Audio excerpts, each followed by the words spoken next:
ज्यादा राजस्थान की भौगोलिक स्थिति, संस्कृति आदि चीजों को हमने भूगोल, इतिहास, कला, संस्कृति सबको वेटेज देते हुए सिलेबस का निर्माण किया है। और जो सिलेबस है वो भी हम रीड के साथ या एक दो दिन में जो भी माध्यमिक शिक्षा को उचित समझेगा तो उसमें वेबसाइट में साथ में लगा देगा, जिससे वो बच्चे अपना अध्ययन कर सकते हैं। बाकी जो मोटा मोटी चीज है,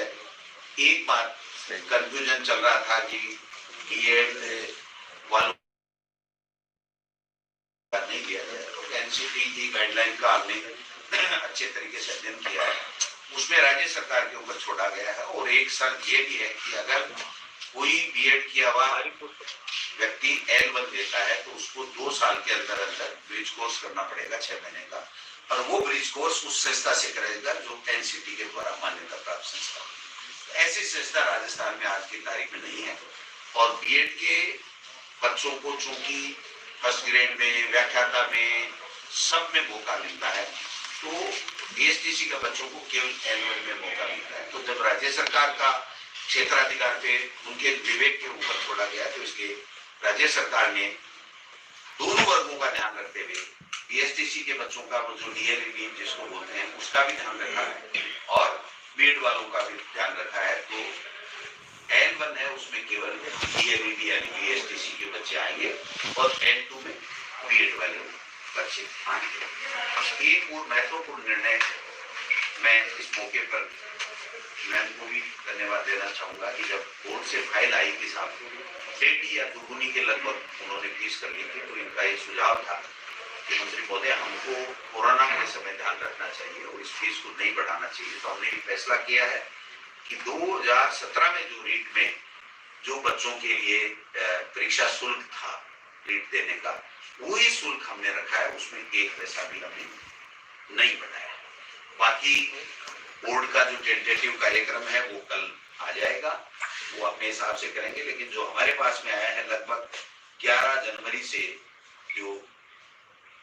ऑनलाइन आवेदन इनके लेने का उनका टेंटेटिव है, इसमें परिवर्तन हो भी सकता है, वो बोर्ड का काम है। लेकिन जो मोटा मोटी मेरे पास में आया है उसके हिसाब से हम लोग 11 जनवरी से 8 फरवरी तक आवेदन लेंगे और फिर चालान और जमा कराने की वो भी 4 फरवरी तक की है। और वेबसाइट पर प्रवेश पत्र की 14/4 डेट रखी है उन्होंने टेंटेटिव। और प्रथम 6 से 8, 10 से 12:30 परीक्षा का समय, और वो जो 1 से 5 कक्षा का है वो 2.5 से 5, इस तरीके से 25 अप्रैल की एग्जाम है। तो ये जो मैंने टाइम टेबल बताया, ये बोर्ड अपने हिसाब से आवेदन लेने का घटा सकता है, बढ़ा सकता है, वो उनके राज्य सरकार का कोई दखल नहीं है। हम केवल ये जो छूट दे रहे हैं या हमने जो नए निर्णय किए हैं, जो हमारे शिक्षित बेरोजगारों की रीट देने वालों की जो मोटी मोटी समस्याएं थी, उनको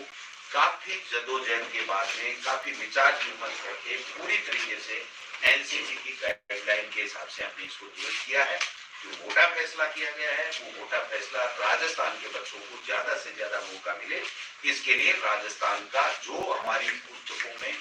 पाठ्यक्रम में है सामग्री, उसमें से जो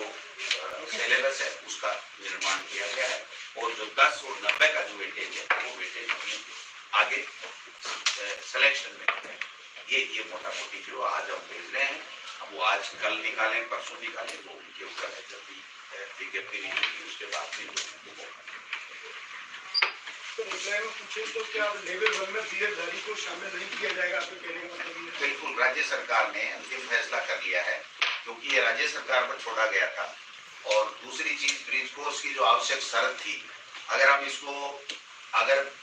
L1 में बीएड वालों को शामिल करते तो एनसीटी से कब उस ब्रिज कोर्स की मान्यता मिलेगी, राज्य सरकार के पास क्या संसाधन होंगे, क्या नहीं होंगे। दूसरी चीज, फिर अगर वो नहीं कर पाएगा तो फिर उसकी नौकरी को खतरा हो जाएगा, उसको हम परमानेंट कर नहीं सकते, उसको बाहर निकालना पड़ेगा। तो कई तरह की कॉम्प्लिकेसी बढ़ने की संभावनाएं थी। और दूसरी अन्य स्टेट्स का भी हमने किया है, तो कई जगह कोर्ट केसेस हुए हैं, बिहार में हुआ है, और उसके बाद वहाँ एनसीटी ने जो अपनी उत्तर रिप्लाई दिया है कोर्टों में, वो भी उन्होंने कहा कि ये राज्य सरकार का निर्णय है। तो L1 में केवल बीएसटीसी वालों को मिलेगा और बाकी सभी एग्जाम्स में बीएड वालों को मिलता है। 90-10 केवल L2 में ही लागू रहेगा या L1 में भी होगा? नहीं, ये सिलेक्शन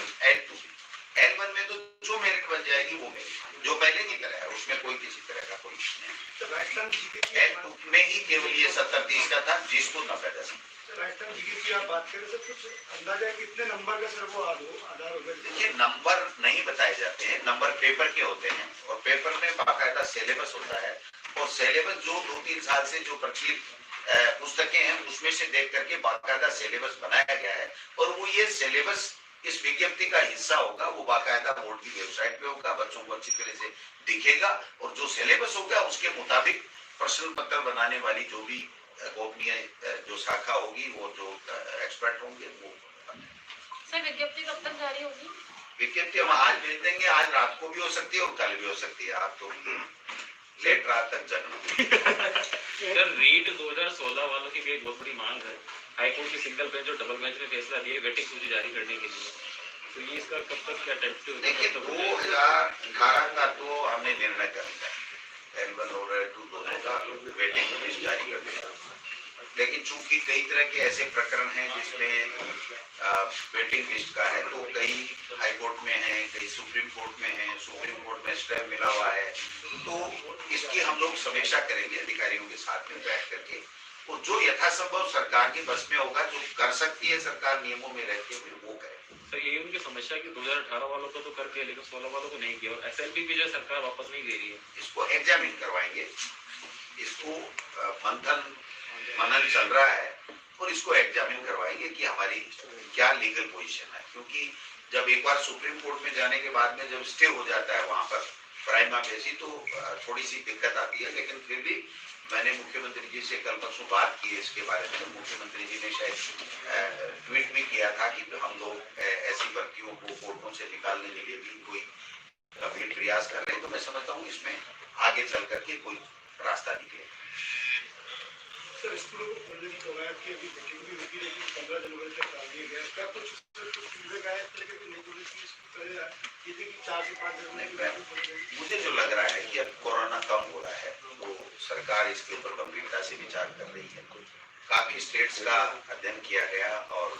जो केंद्र की SOP है उसको भी देखा गया। स्कूल खोलने का मतलब है स्कूल भी खुलेंगी, कॉलेज भी खुलेंगी, तो कोचिंग भी खुलेंगी, तो इसका सारा प्रभाव देखना पड़ेगा